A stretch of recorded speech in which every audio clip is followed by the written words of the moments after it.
Hello everyone, my name is Marian Judd, and on behalf of the members of the Extra Lesson Institute, Annette Baroni, Virginia Lawson, Lindy Peters and Lalaji Craig, I would like to welcome everyone to the Extra Lesson Healing Trauma Conference 2020.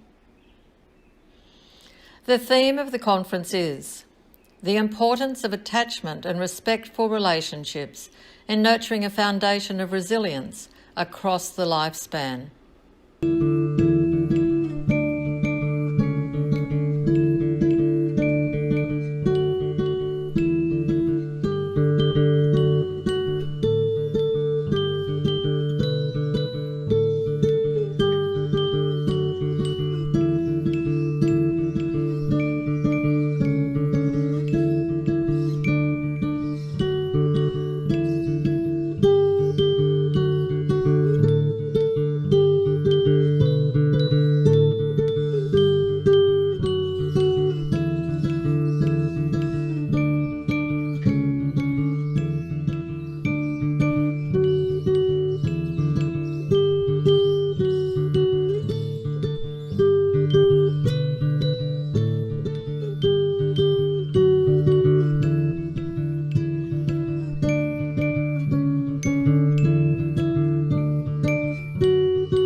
With great delight, I would now like to invite Naomi Dunkley to offer the Acknowledgement to Country, which is a continuous tradition for the Indigenous community and also incorporated into the wider Australian community at the opening of gatherings such as our conference.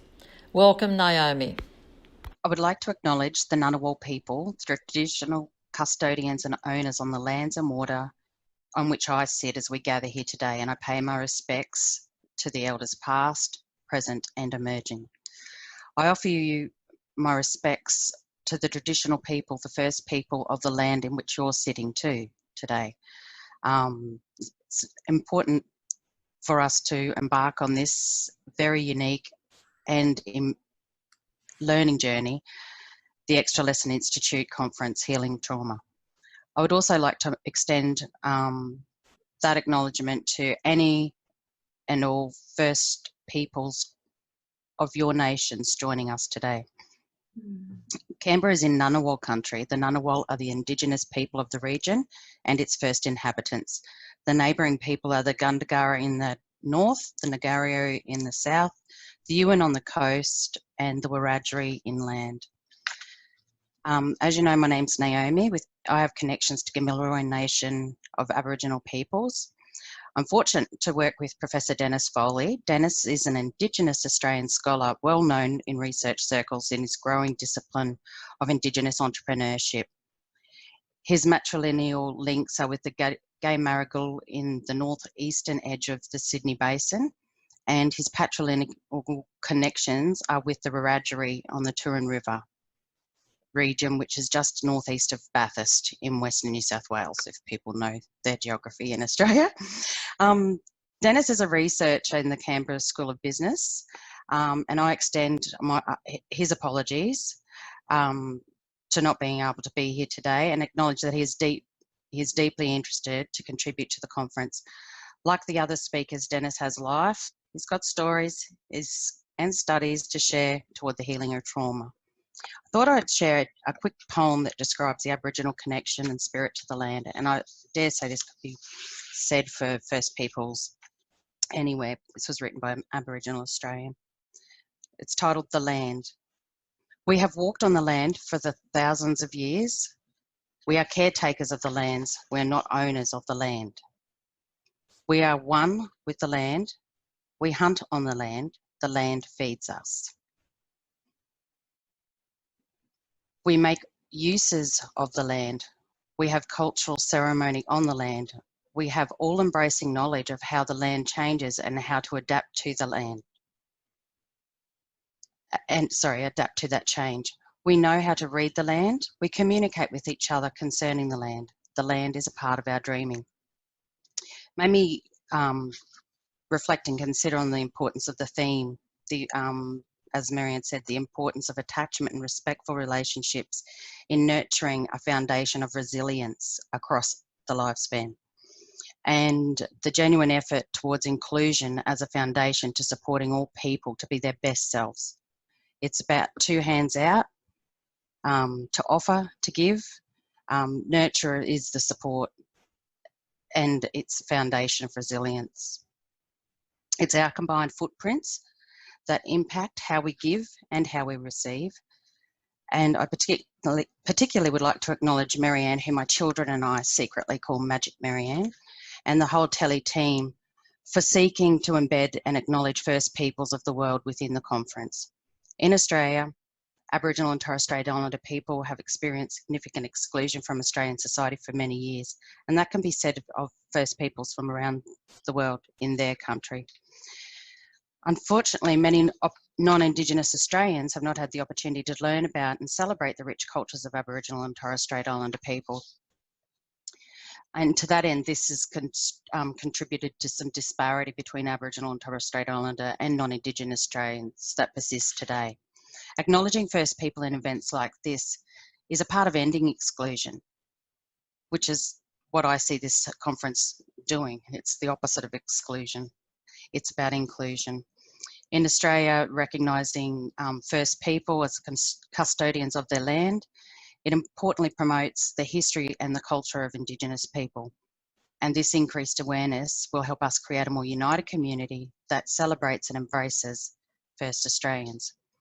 I think the focus of this conference is really exciting. It's whole. The intersections and the combination of our knowledge, traditional knowledge, new knowledge, and all of our footprints connecting wherever we are. I think that's really important to remember, that we are still connected, even though we're a little bit geographically disconnected at the minute. Healing of trauma has so many facets and contexts, and I congratulate you all for coming together and to grow the conversation and the connections. Struggle makes little sense when there are way better ways to do things, to be better or to influence for a difference. Understanding, acknowledging, hearing, sharing of stories, song, playing, using your hands for things. Healing can happen many ways, I imagine, and I'm looking forward to learning a lot as I listen through this journey. Healing is everything. Considering that human that you are connecting with right at that moment, in every moment, showing respect, it's the greatest gift that we each possess, and we can give to each other and especially to Mother Earth. Every human's capable of doing this, of learning more and taking responsibility in this space.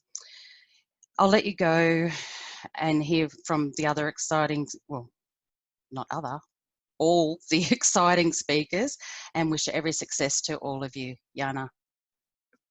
Thank you, Naomi. That was a wonderful welcome for us all, and it really brought to the front the efforts that we know that you have gone to actually help us to be inclusive for the conference. So thank you for everything you have done and all your support.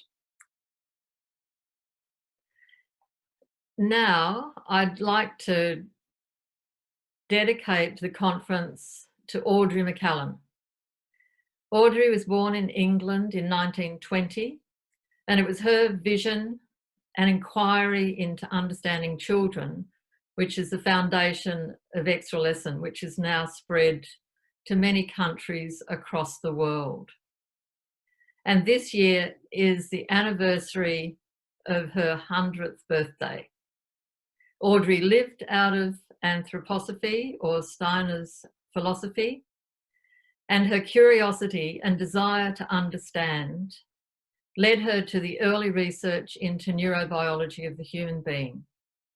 So I'd just like to dedicate our endeavours in this conference to the memory of Audrey McCallum.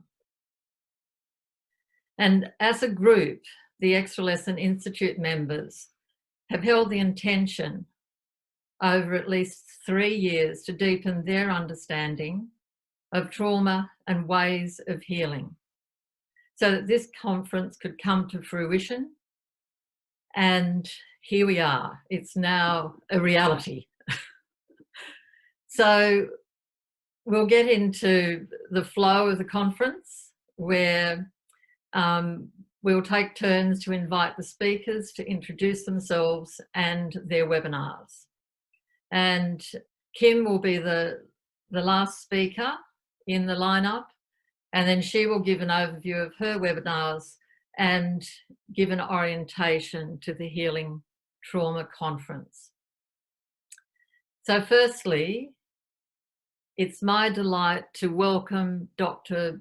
Bronwyn Ierace, who is a very long-standing friend. We've been colleagues at work. We both studied at the same university to do our PhDs, and we continue to share and to be interested in each other's work. So I have the deepest respect for Bronwyn's dedication to research into Steiner education. So Bronwyn, can you please introduce yourself?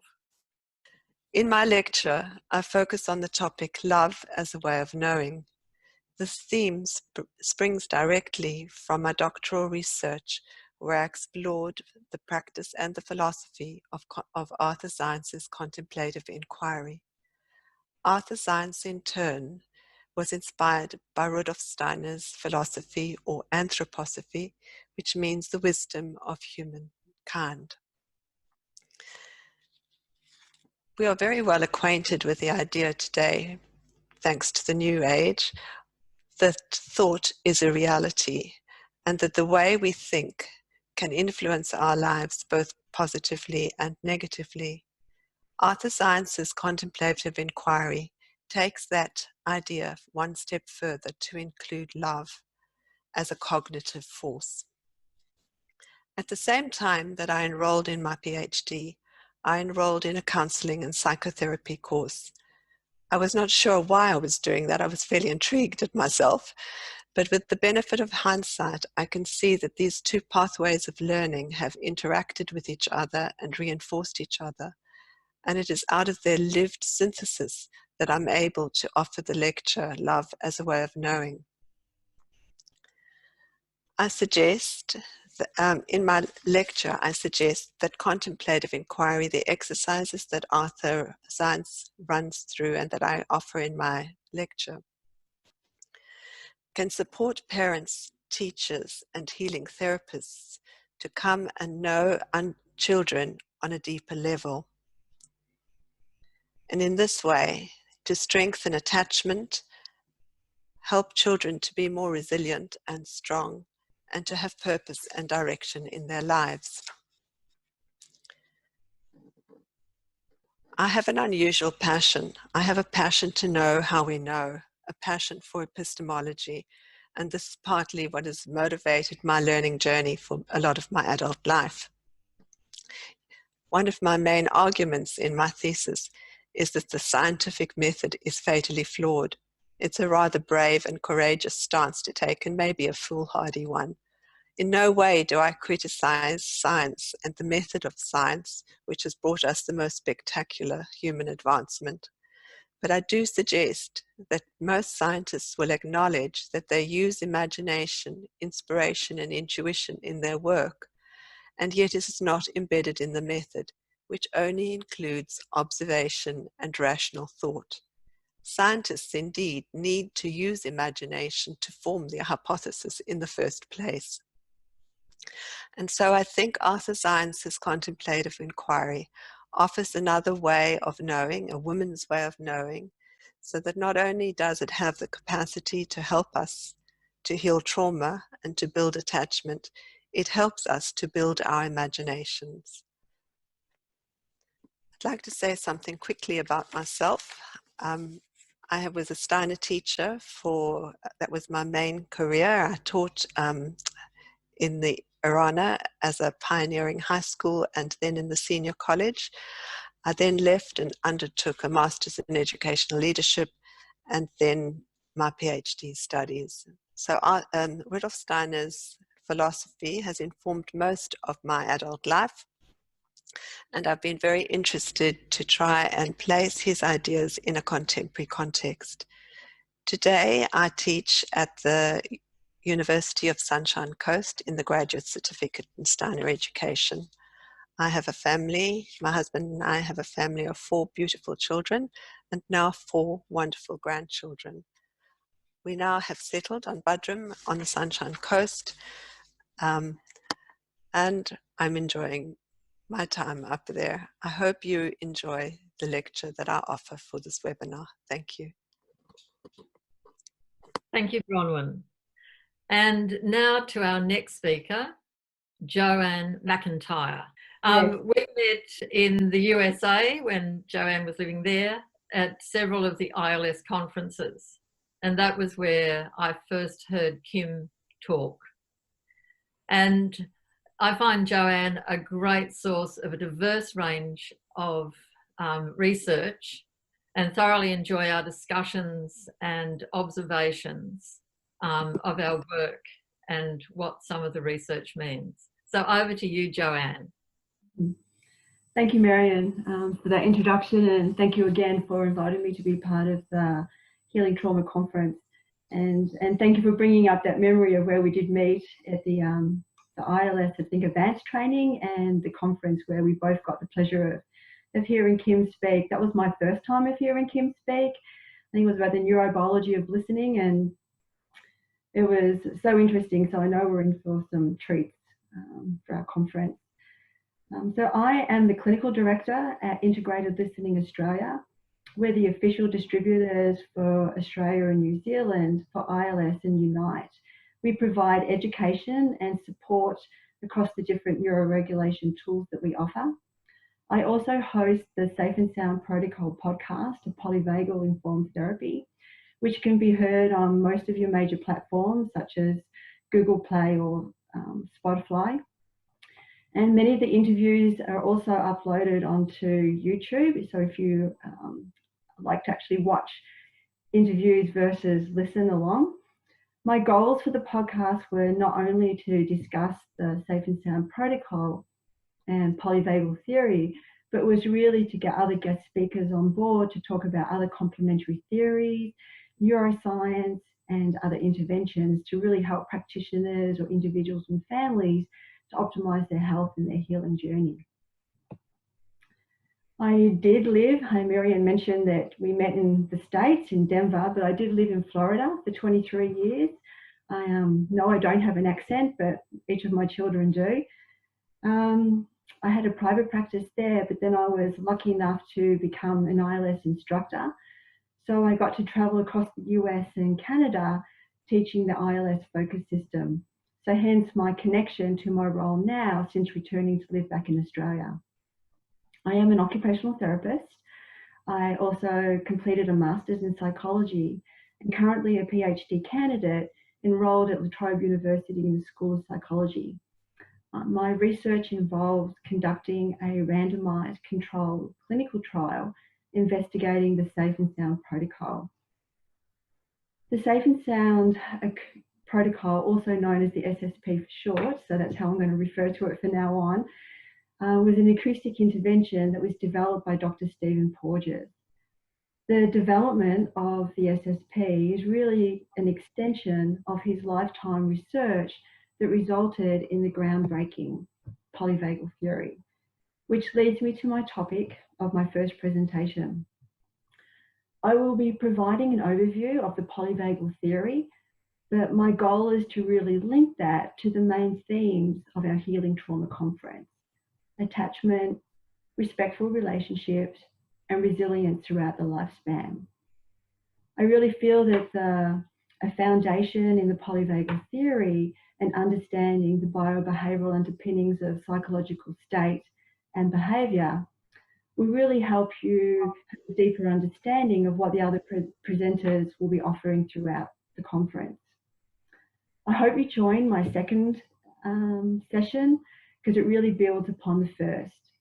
I will be presenting evidence-based neuroregulation tools, the Safe and Sound Protocol, the ILS focus system, and the ION 2 interactive biofeedback and meditation program. All of these technologies can be implemented by practitioners, by educators, or families and individuals at home with support. I really focus on such technologies as they facilitate shifts and changes in their underlying nervous system to really optimize change. And with this change, we facilitate the integration of other therapies or other strategies that you may be implementing. My final presentation is a workshop. I'm still in the creative process around planning and putting that together, but I plan to demonstrate each of the tools that I'll be talking about in my second presentation. So the SSP, the ILS focus system, and the ION 2. The idea is so you can actually see what they look like and how they may be used. This is certainly just an introduction, and links to additional information will be provided. I hope you enjoy my presentations. Please keep a little notebook as you go through, jot down any questions that you may have. We will be having a presenter panel towards the end of the conference where you'll have the opportunity to ask questions. And thank you, and I look forward to connecting with you all. Thank you. Now, Lindy Peters will introduce the New Zealand speakers. Kia ora tātou. I am based in the beautiful shores of Aotearoa, New Zealand, and although I am South African by birth, I am an extra lesson practitioner, a teacher, and a member of the Extra Lesson Institute, where I support curriculum development and have the joy of running some training courses with my colleagues. There's currently a new training just happening in South Africa, and I mention this because it was in South Africa where I cut my teeth as a young teacher in a high school. This was in the early 80s, and it was a very large, low socioeconomic high school. Of course, run in very appalling conditions by the then apartheid regime. And these experiences, where the effects of cultural trauma were so deeply evident, have remained and informed my journey ever onwards. And it is therefore my great joy to meet colleagues and have others across different modalities journeying in this picture of how we meet the human being as they unfold. Everything they can potentially unfold to have a full and meaningful and purposeful life. So I would like very much to introduce Mary Willow, who is a wonderful colleague of ours here in Aotearoa.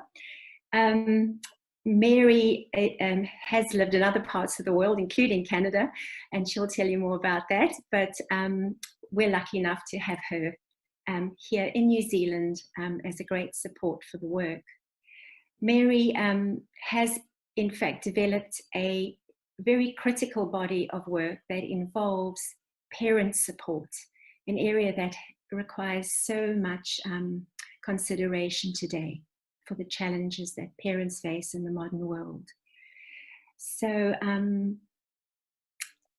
also I wanted to say that Mary is a wonderful speaker and brings very empowering lectures to teachers and to others journeying with developmental pictures. So Mary Willow, I warmly invite you to let us know what it is you're going to bring on this conference.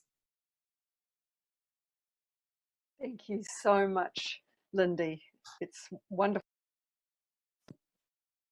to have that introduction from someone whose work I respect so deeply. So, hello everybody. I run a service called Plum Parenting, and I set that service up in 2007. But I'll give you a little bit of background first. So I began my working life here in New Zealand, becoming a registered nurse, and then went on to practice nursing in New Zealand and Australia and eventually the UK. And during that time, that was also the period of searching for the meaning of life, my early 20s, and looking at different philosophies and ideas about what is the human being. And one of those threads was Rudolf Steiner's philosophy. I first met Joan Salter, for those of you who knew her, in Australia, and did a child development course, and then went on in the UK to spend a year at Emerson College doing foundational studies there. After that, I trained as a midwife in the UK, became a state certified midwife, and then moved on to Canada, where I lived for the best part of 20 years, and my children were born there, mostly in Ontario. And while I was there, I found once the children were born that it was much harder to do midwifery with its highly irregular hours. And so then I began a third career as a teacher and trained as a Waldorf teacher, and began to work in early childhood settings. Now, it was during that time that I began to lecture on childhood, parenting, child development, brain development.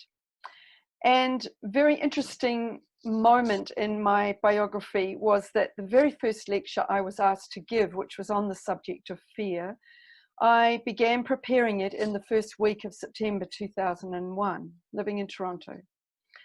And it was due to be presented at the end of September. And of course, what then happened was 9/11. So I found myself giving this first lecture on the subject of fear right after 9/11. And that became the signature for all my work, is looking at the effects of fear on the child's development and on the and how to develop resilience out of those traumatic experiences. So I went on with the teaching and moved back to New Zealand in 2005, and first of all worked in a kindergarten for a while, and then it became so loud and clear to me that there was no service available to work one-on-one with parents. And they were screaming out for help and really not understanding what they were doing anymore. And during this work of the lecturing, at first I was using more complex ideas, and then I found out that those ideas don't work for a stressed parent who's at the wall with a child and sleep deprived and overwhelmed and can't think straight. And that began a big change in my work, where I started learning how to translate or boil down the ideas. Apologies to all the wonderful researchers present. I'm going in the opposite direction, taking the fruits of your incredible work and boiling it all down into very simple but vivid pictures for the parents, so that they can understand what needs to happen. So that brought me to the founding of Plum Parenting in 2007. And the beginning was a combination of sessions one-on-one with parents, and also running parent education playgroups and giving lectures. Ultimately, I went around New Zealand for 2 years in a camper van, giving lectures on child development and stopping in different communities to offer the counselling work. And finally, in 2000 and a few years later, I can't remember exactly when now, I came back to Wellington, and deeply since then, for about the last 7 years, I have been working with the counselling, the one-on-one counselling work.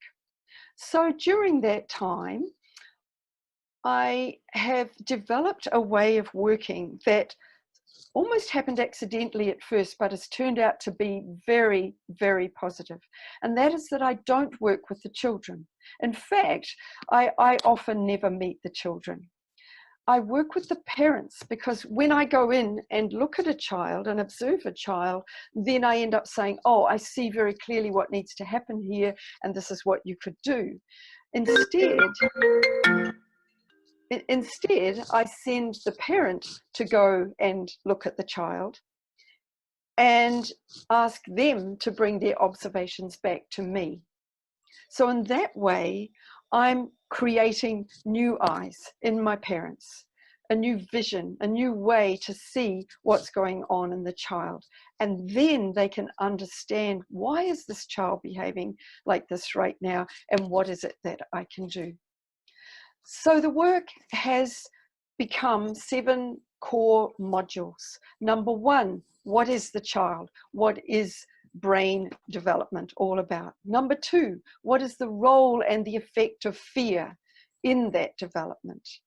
Number 3, practical tools, 3, 4, and 5, how to manage meltdowns, how to navigate safely through a situation and prevent meltdowns, and then how to turn that stuck behavior around where you've got repetitive patterns of negative behavior and the wiring is stuck.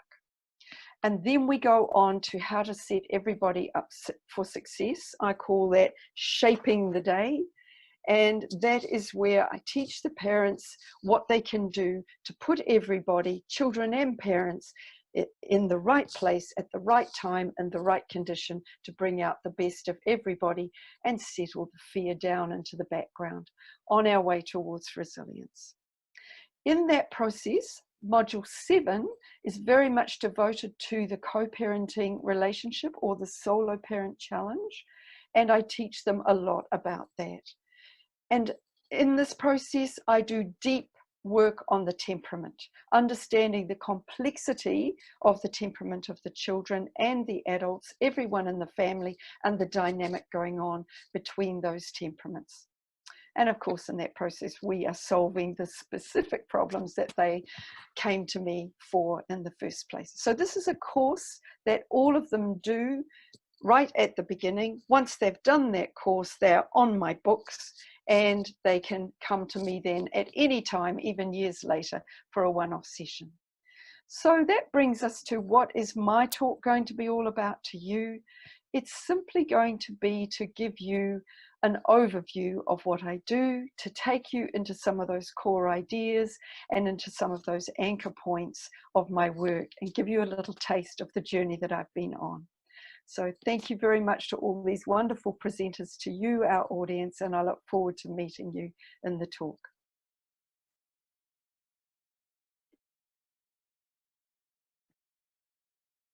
Thank you so much, Mary. That was wonderful, and we look very forward to journeying that conference content with you. I would now like very much to introduce another very inspiring colleague, Lute Hermans. Lute is both an experienced extra lesson practitioner as well as a well-researched and experienced sculptural therapist. Sometimes Lute's able to combine both those things together, of course, to bring the best outcomes for her client. Lute works in the same region as I do, so it is wonderful that we get to see each other quite regularly, in fact weekly, because some years ago a group of us formed a therapeuticum, which has different practitioners and therapists from different modalities working together weekly, answering with each other and working out more possibility for the clients which we serve. So Lute, it is with great joy to invite you to share what it is you might be bringing to us for this conference. Thank you, Lindy. Thank you very much for that introduction.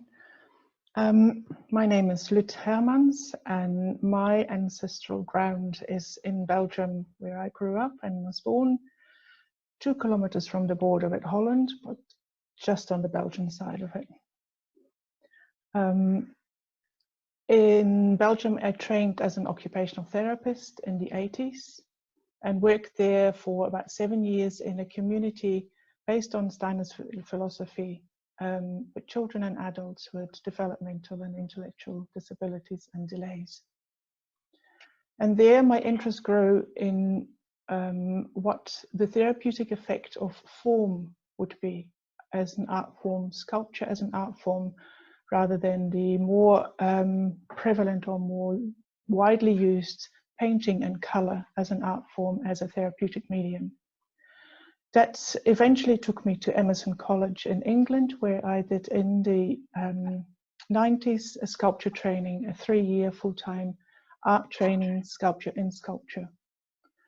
And from there, I moved to New Zealand, meeting my husband, who was a Kiwi in England. And so I followed him all around the world and settled in New Zealand in '97. For some time, I then worked as an artist and also raised my daughter. Had some exhibitions and some commissions and things, and eventually wanted to get back into the therapeutic work with that. And that's when I saw this little note that an extra lesson training was going to be organized in New Zealand. And inquiring about that, I thought, and I have been, I think, proven right, that the extra lesson has given me the other side of the medallion, of the coin that the sculpture had, both being about how do we embody the three-dimensional world, the physical reality of our body, but also the physical reality and the three-dimensional reality of a sculpture as an art form. Now I was very excited, and I still am very excited about doing a workshop on sculpture, but being it now online, where I won't be able to see anyone work, is going to also bring some challenges. And it's actually almost like a bit of a contradiction that we're going to do clay work with each other online. But that's what I would like to invite you all to do, is to actually get hold of some clay. And you would need about 2 handfuls of clay like that to do the workshop that I will offer you. So if you can, that would be lovely. If you can't, I will be showing what you could do with the clay, so you can observe and use your imagination as if you were modeling there with me. So sculpture being very much a hand-on and a doing art form, it's also a very non-verbal in a way, and often in workshops and definitely in sessions with clients, there's quite some time in silence where we're all working. So this is also another challenge that doing it online might bring, is that you might be able to see me work. You might hopefully be able to work yourself, and there might be time where I'll try and be as quiet as possible so that you can and get in really engaged in what you are doing. Another challenge will be that normally in a workshop or a session, when I see people work, I also can read the mood of the room. I can see the body language. There's so many other aspects to observing how someone is working.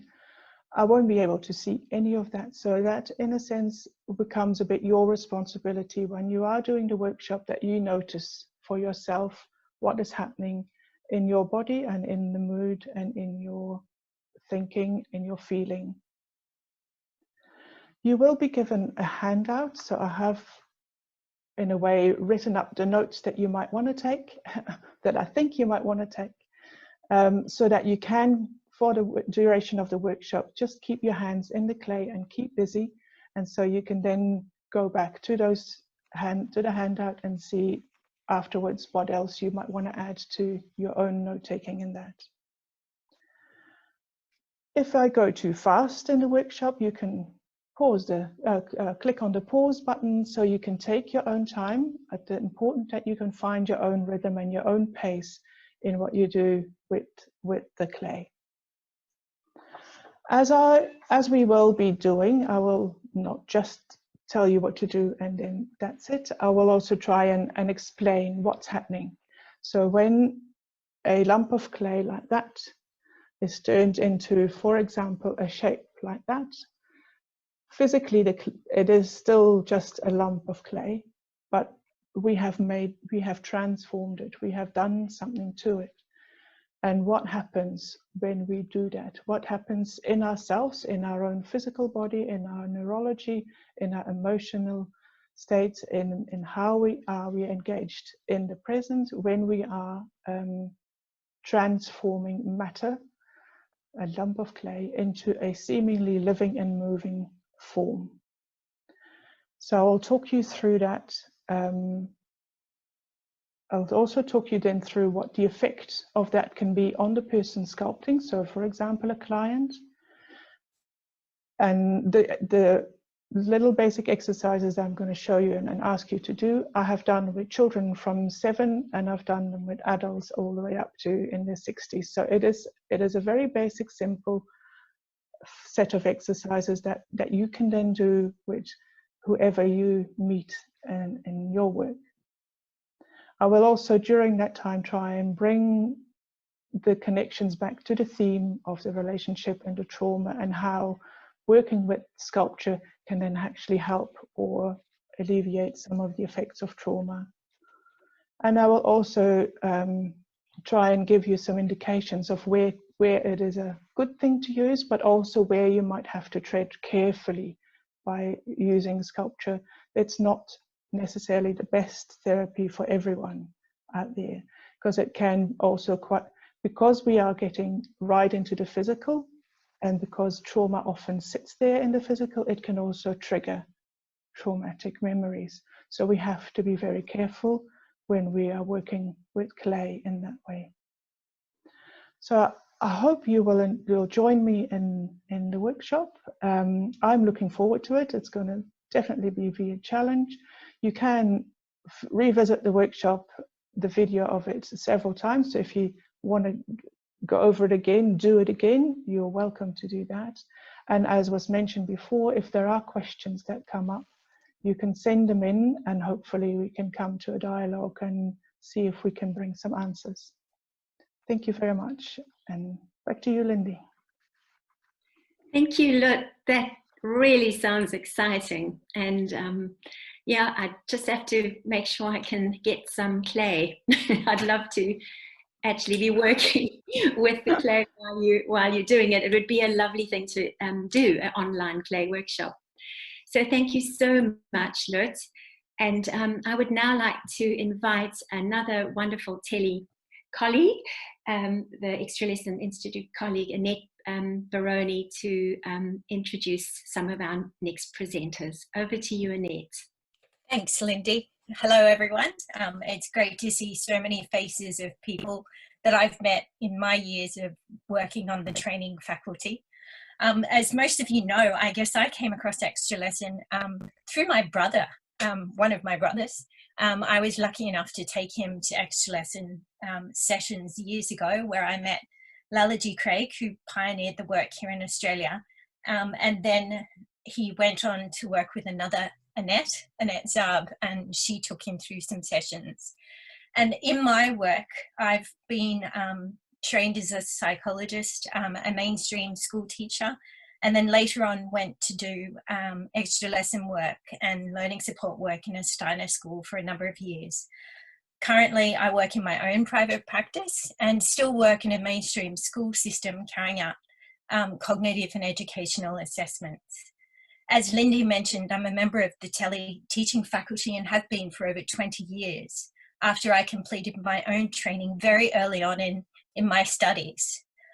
What I found about Extra Lesson is that it really does complement a lot of the mainstream thinking, and it's kind of the missing part for me in terms of whenever I studied, there was something else that needed to be there. As I said, I was lucky at that time to meet Laliji, and when I did my training, I also met Marian Judd, who was a course presenter, a co-course presenter. So I'm going to hand it over to Marian to share with you what her picture of Extra Lesson is. Thanks, Marian. Thank you, Annette. So I'll just talk about what I do. I'm an educational and developmental psychologist, and since I trained in 1989, I've used Extra Lesson as the foundation of my work with children and adolescents.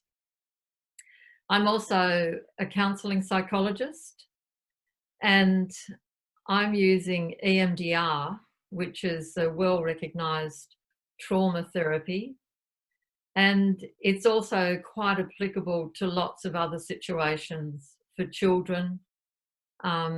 And I do work with some adults and children that have experienced trauma So to go back to talk about the extra lesson, it was, as I said, originally conceptualised by Audrey McCallum and is based on Rudolf Steiner's philosophy and pedagogy.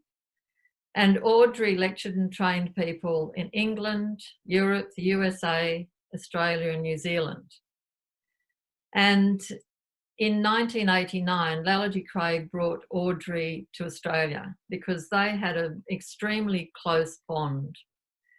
And so we all, as extra lesson practitioners, feel very grateful for Lalage for bringing that training to us. So that is what the now 3-year part-time course has evolved out of that initial impulse to bring Audrey.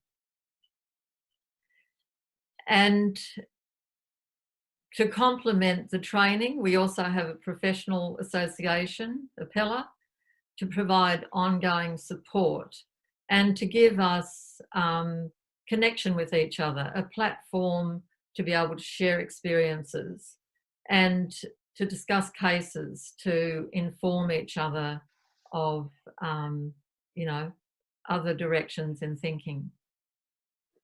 So the extra lessons based on the paradigm that the first 7 years of the child's life is the basis for later learning and development.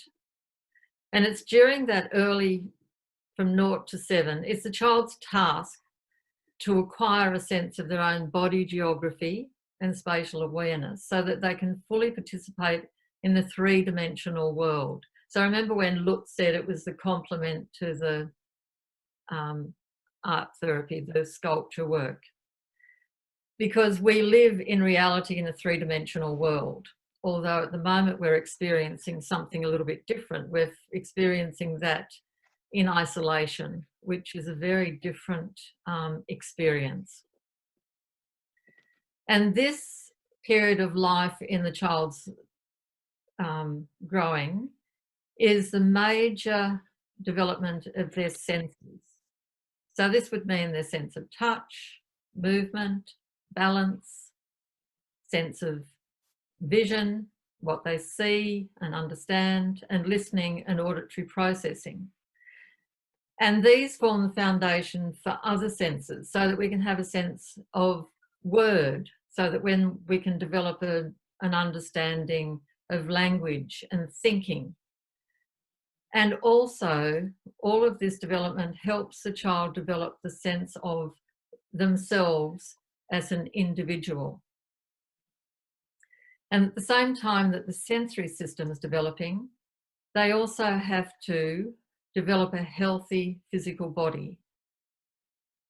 And a memory came to me this morning of going to a lecture at the trauma conference in Melbourne, where Michael Yellowbird said that the greatest disservice to First Nations people was the destruction of their biome. And I just want to leave you sitting with that, to think about that, because when I started to think about that, I thought, yes, because that's destroying the health of the physical body. And that's the complement to being able to come. You need a healthy body to be able to come in through your sensory system to be able to use your body. And it's the basis of your ability to actually function in the world and fully carry through the tasks that make your life purposeful. So many children today are experiencing obstacles to this early development, and it hinders their ability to actually fully experience the world through their senses. Sometimes that's trauma, neglect, abuse, but it can be things like being limited in the opportunity to move, spending all the time in capsules, car seats, being driven around. At the moment, it's one opportunity for children in the current situation to actually maybe be out in the backyard. And a lot of, apparently bike sales have risen incredibly in Australia. Families are walking on the street in ways that they haven't before. So sometimes when there's a challenge, there can also be a gift. But another challenge for children is whether or not they have a caring family and community and a safe community to live in.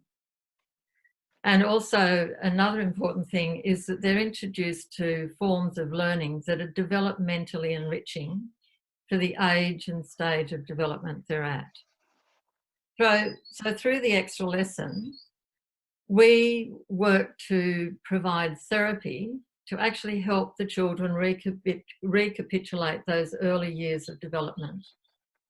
And in Australia, we have added other complementary therapies to our work because children are coming to us with more and more compromises. And sometimes we need to reach into other ways of working to complement the very foundation of the extra lesson. But we never let go of that foundation because developing a child's body geography and spatial awareness are the basis of them to be able to come in, to be able to use their body as a functional instrument and develop skills to learn, to regulate their feeling life, regulate their behaviour, and to actually enjoy their life. So one of the most important things I now have as my mantra with parents and children is to engender a sense of hope and to educate the parents about child development. So they understand why we do what we do, but they also understand what their child needs to fully develop. And by providing respectful relationships in the therapy, that helps the children and the parents to start to work together in respectful relationships. So in my webinar, I'll also go into my PhD research, which showed the person house tree drawing assessment used in the extra lesson can predict the likelihood of a child having typical or atypical development. And I can give more information about that. So, and there are just a couple of other things. I just really have to say that we have to always remember that 60% of the children that experience adverse situations in their life still manage to have a productive and fulfilling life. So we've got to really keep that sense of hope alive so that we see the children, and that's another thing that I think we have to see the child behind the obstacles and the difficulties. And if you can see the child that is the inner child, then that enriches that child's life. And that really is the work of every extra lesson practitioner. So thank you for the opportunity to be able to talk and introduce my webinars. And now I would like to move on to introduce our last speaker today.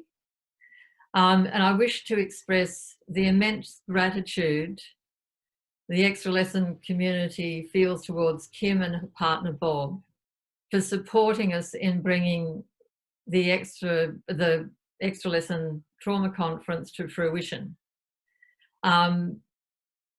through the platform of webinars. They've both been very generous with their time and their encouragement. And so to introduce Kim just a little bit, I'm really in awe of Kim's way of linking research with her work with individuals and communities across the world. And her book, The Conversations with a Rattlesnake, is a wonderful example of her skills and depth of knowledge. And it's written as a conversation. It's a must read.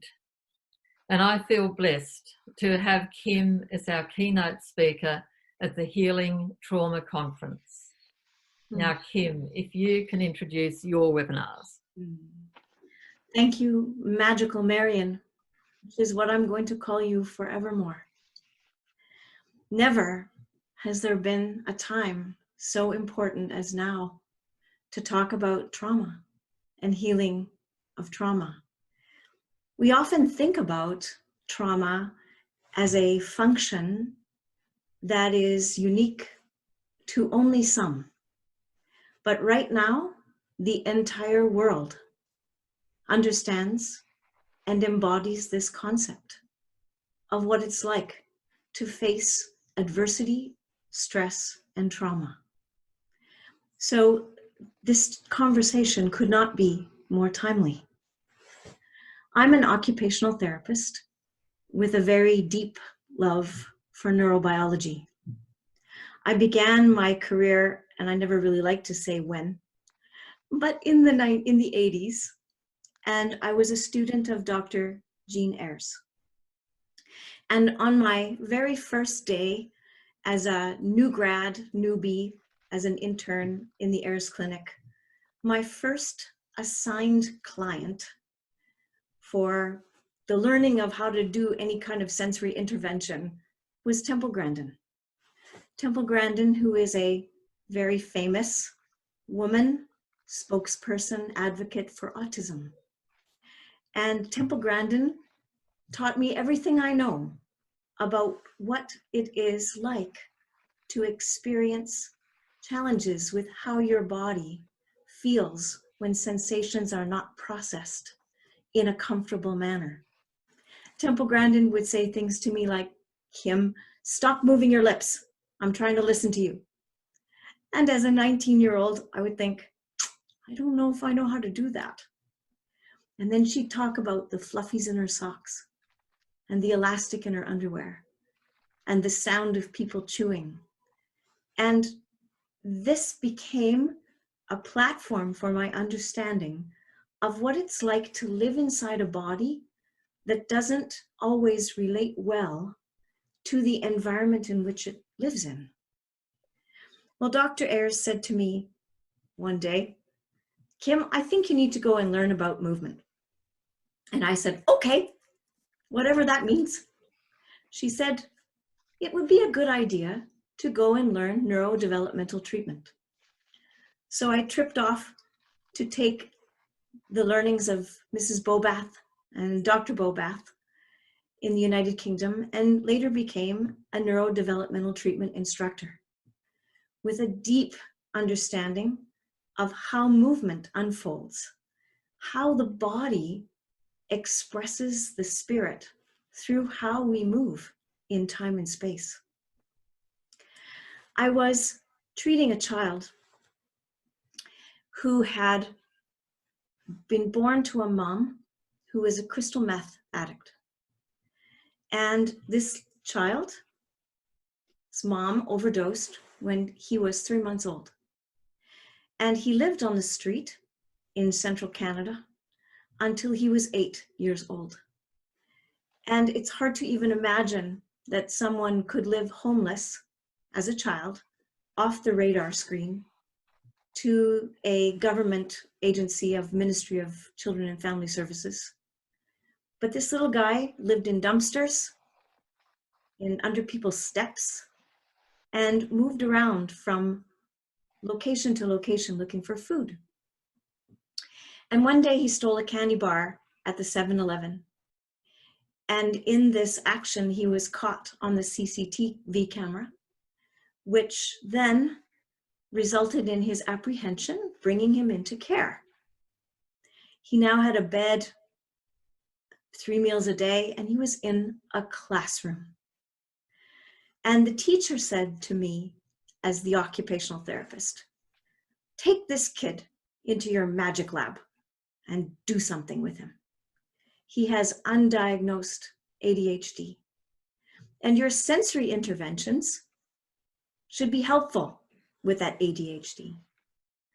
And being young and very sensory oriented, I took this kiddo into my sensory gym, and he climbed the climbing wall, which was 6 feet up and turned around and fell face first into the foam pit like a skydiver.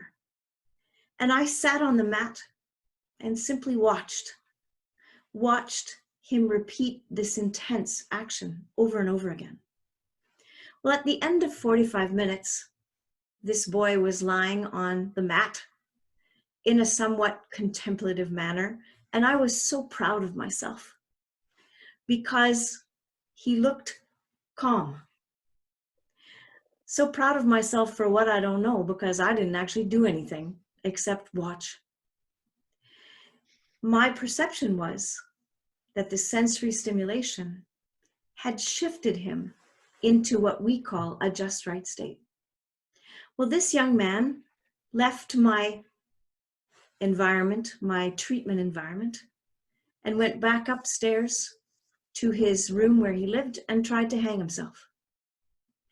Now, this boy did not succeed, but what he was a great teacher that trauma can look exactly like a neurodevelopmental disability. Now, what happened is when you draw someone right back into their body, they remember, they feel, and they connect to themselves. And this isn't always a comfortable experience. So this teacher of mine, this young man of mine, which is over 25 years ago, set me out on a journey of understanding attachment, trauma, sensory processing, movement, and healing. So my sessions, which have a very strong anthroposophical bend, my Steiner teacher who I want to honor is my spiritual mother, Donata Guy, who first introduced me to these concepts many years ago as a holistic lens in understanding the spiritual aspect of how we support the healing of trauma. So we are going to go on an adventure across 7 sessions to understand how early attachment is the path to resilience, and how the brain has the ability to change until we stop breathing. That within us, despite adversity, there is always the potential for connection, resilience, hope, and healing. The second session is going to focus on what happens to the brain, what happens to behavior, and what happens to learning in the face of different forms of developmental trauma. I'm going to speak about abuse, neglect, sexual abuse, emotional abuse, physical abuse, domestic violence, exposure to violence in one's environment, but also trauma that occurs in everyday interpersonal relationships, and how that impacts how we relate to people across our lifespan.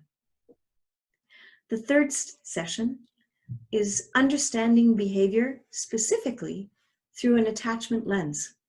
Why do people do what they do? How does their behavior and their brain get shaped through the interpersonal reactions and relationships that they have with their parents and with the people around them as they are in their early childhood development? But also how that is impacted by various cultural contexts, how that can be mutable and changeable throughout our lifespan. My fourth session, which is one of my favorite topics, is relationship as a healing force. When I studied in university, we had a course called Therapeutic Use of Self, and I loved that course. But in the 80s, that was a pretty fluffy concept. Here in 2020, it's called interpersonal neurobiology. What happens in our brains, in our beings, in our genes, in our immune systems, when we are in connected, supportive relationships. something that is very important in this current time and space. The fifth session is becoming your best self as a therapeutic agent of change.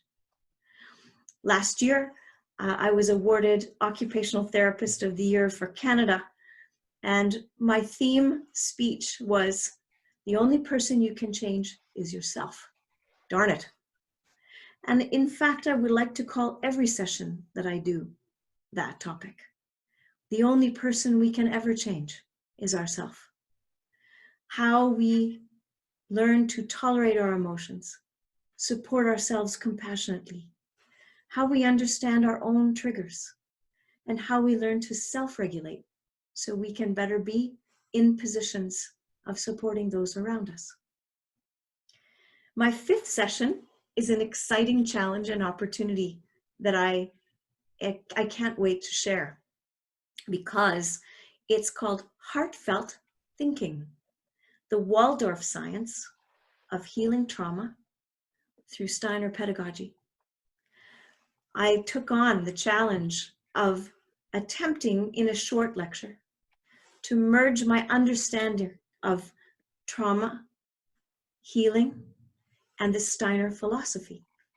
And I'm going to look at art, movement, music, sensory exploration, nature, engagement, and thinking as a merged, interactive, engaging force that can be influenced through the Steiner philosophy, but also through the therapeutic use of relationship. And at the very end, the last session is called Hopeful Change, my experience of complex trauma across the globe. Having had the opportunity of experiencing trauma in so many different contexts and ways, from tsunamis and earthquakes and hurricanes, to war zones, to sexual abuse in the Arctic of Canada, to trauma in Central Australia. What I want to leave us all with is the belief and the knowing that change is always possible, that in spite of adversity, the human spirit is set for evolution of its consciousness. So I would invite all of you to join us for this amazing conference that begins at the beginning of May and goes on until the end of June. And you have the opportunity to, go through each of the workshops at your own pace. And so on behalf of myself and my partner, Bob, Relationship Matters, we want to thank the Extra Lesson people for being so gracious in their hosting of this very critical conference at this time. Back to you, Marian.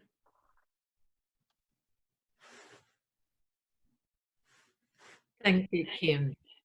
It is our great delight to have you come into our world and to be in this conference. Now, I will pass it on to Annette. Thank you. Thank you. I think what's so exciting about listening to all the presenters as they bring forth what they're going to share with us in the workshops is that in this webinar series, the content and the work has a connection to each other. And more importantly, it has a connection to Extra Lesson. There is a weaving of common pictures for child development and the themes that each presenter will speak on. But I think what was also really interesting to hear as each presenter spoke and each person introduced, that there's a weaving between people, between the presenters and between members of Tele and the ones that we're connecting with. As we've heard each speaker mention through their introductions, the conference really does coincide with a time when we need more than ever to find empowering ways to meet and transform life's challenges into meaningful and health-giving opportunities. Our conference was really about aiming to bring an awareness and understanding of the neurobiology of behaviour and social engagement. And one of my passions has always been, how do we link extra lesson to modern psychology? And how can we apply this to the trauma, to autism, to learning difficulties, cognitive issues, oppositional and other maladaptive behaviours, as well as the sensory processing difficulties. I think what's most important, it is exciting that today's conference that we're beginning shows the insights of both Audrey McKellen, who developed our work, and Rudolf Steiner's pictures of the wisdom of humankind as becoming more and more evident in today's research into human development and our importance of relationships and attachment. And these words will come up over and over again as we hear our presenters speak. So our conference is relevant for everyone who's interested in these areas. It's open to parents, to teachers, to psychologists, occupational therapists, medical practitioners, social workers, mental health practitioners, disability workers, and other members of communities who care about understanding others.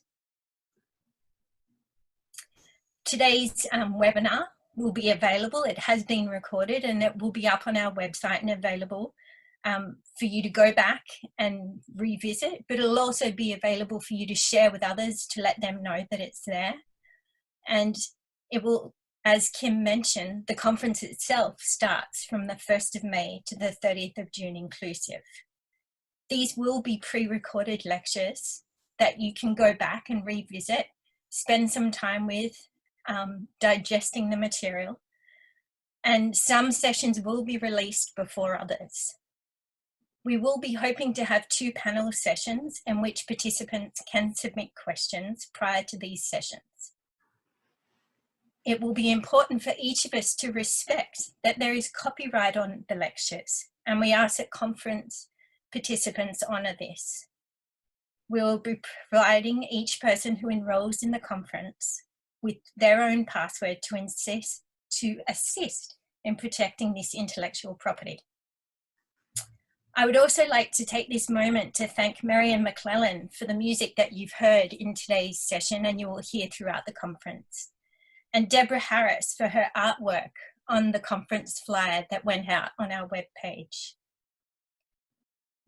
I stress again that I hope you will join us in registering for our conference.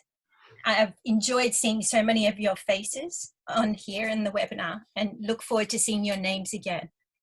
So please join us in registering at www.theextralesson.com under events, or you can email teleconferencelaunch@gmail.com and we will forward the information to you.